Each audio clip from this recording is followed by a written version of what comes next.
Well, wouldn't it be wonderful if the only thing we had to do in the Gurdjieff work was self-remember?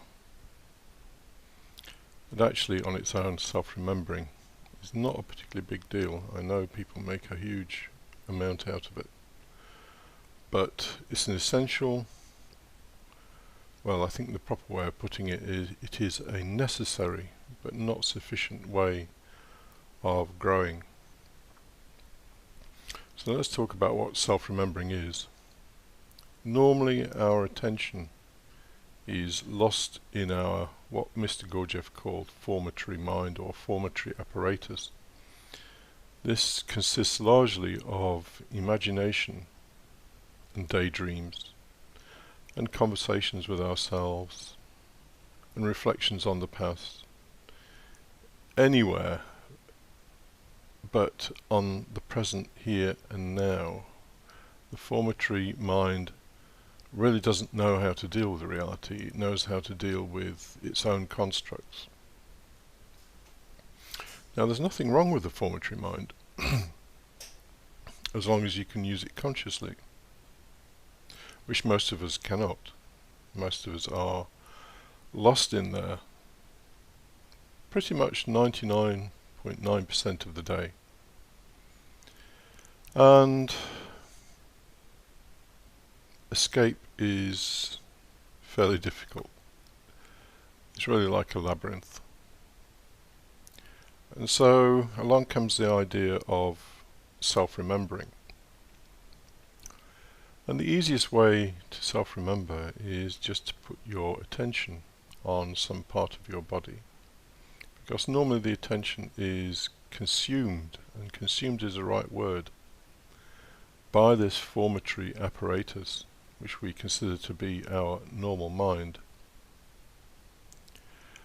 And the whole thing proceeds mechanically, and we can go from waking in the morning to going to bed in the evening and never have been outside of this formatory apparatus.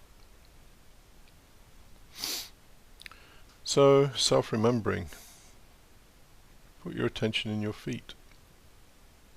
You'll find that you can't do it for very long. And there's a morning exercise which I won't explain here, but it essentially consists of moving the attention around the body and then sensing the body as a whole. And it's a good way to start the day. If you're serious about this work, then it's something you should do. It's not particularly a new kind of exercise. If you read the Zen teachings of Bodhidharma, you'll find the very same exercise described in there. And that's, I guess, over 1,000 years old. So, self-remembering is offered up as a panacea for our state of sleep. But it isn't. And I'll tell you why it isn't. It isn't because what we are as a emotional and psychological entity has been conditioned. The formatory mind is a conditioned entity, and it isn't just going to go quiet just because we want it to.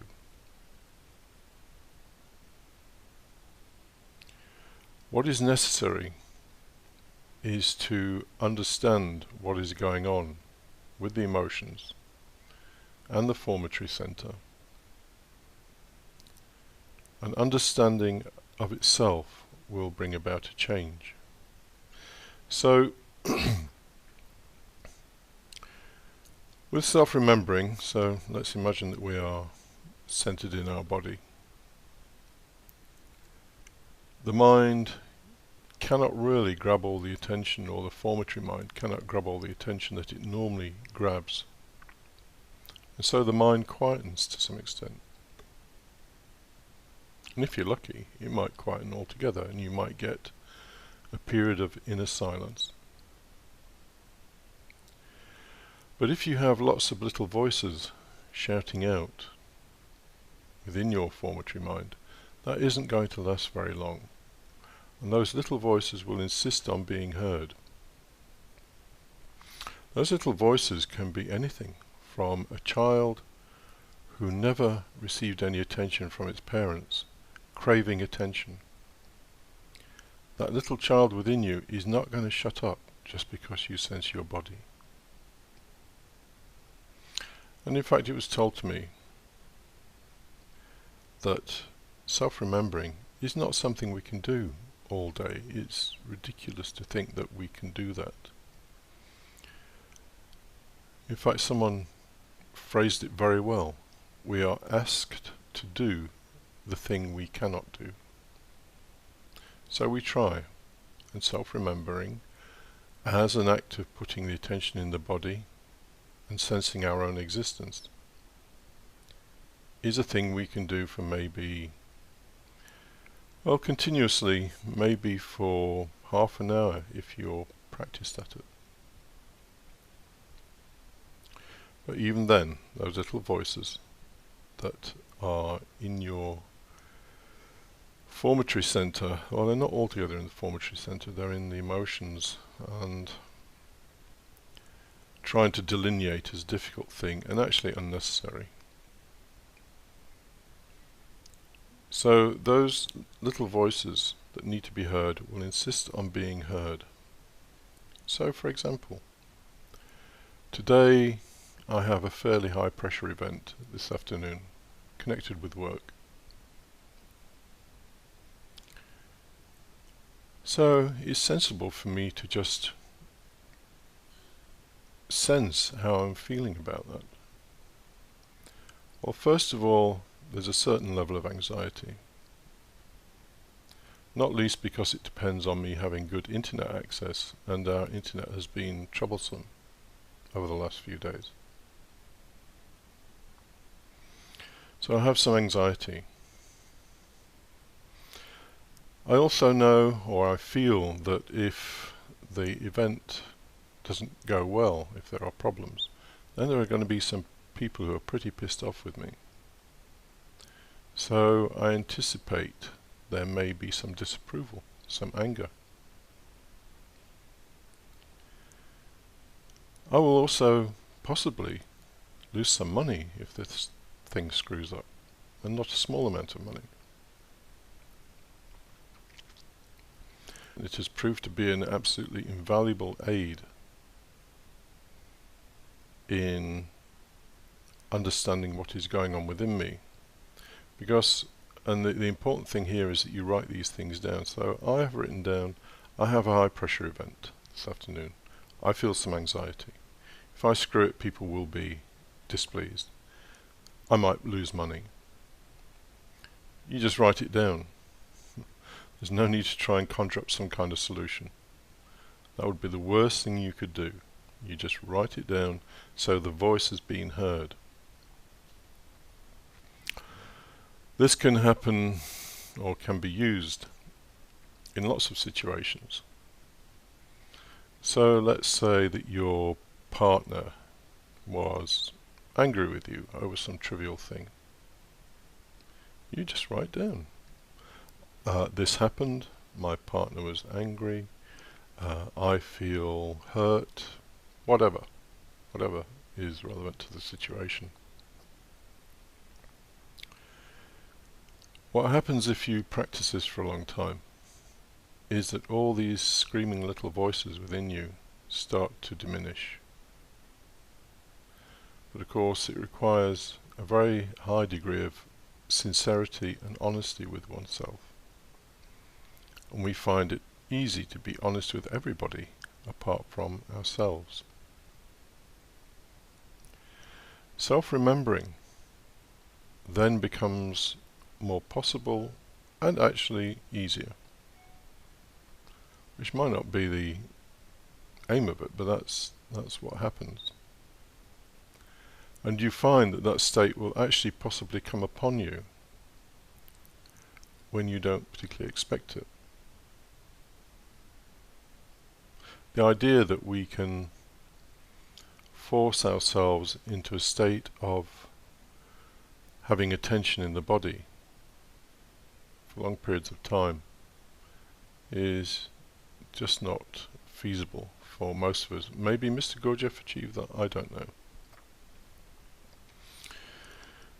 It was once said to me by somebody who knew Gurdjieff.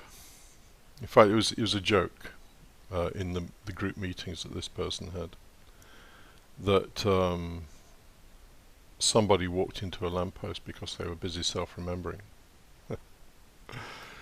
Yeah, that's how silly it gets. So the real work is the work of decompressing the formatory mind, listening to those voices that you'd rather not listen to, and taking note and telling them they've been listened to. And this is an ongoing process because life will throw challenges, at most of us anyway, on an ongoing basis. So the gist of this video is that you should not believe that simply practicing self-observation on its own will do anything very much. Yeah, it's pleasant, it's nice. Actually, if you get practice at self-remembering, then you can actually go into some quite nice states. And it was explained to me what those states are. But the real work is done via a combination of self-remembering and self-observation. Self-observation is the kind of thing I was talking about, using different language, I guess. Self-observation is literally just looking at what's going on, taking note of it.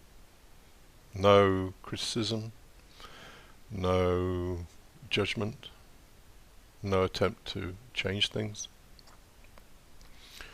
By writing down what I said about the event I have this afternoon, that I have a high pressure event and I feel some anxiety, I'm not trying to relieve the anxiety. That would be foolish. The anxiety will go on its own if it wants to. So there we are on self-remembering. It's a part of the story, but actually, initially at least, a relatively small part, because it's not possible for us to do it in a sustained way until our programming has been decompressed, has been listened to, has been recorded and understood.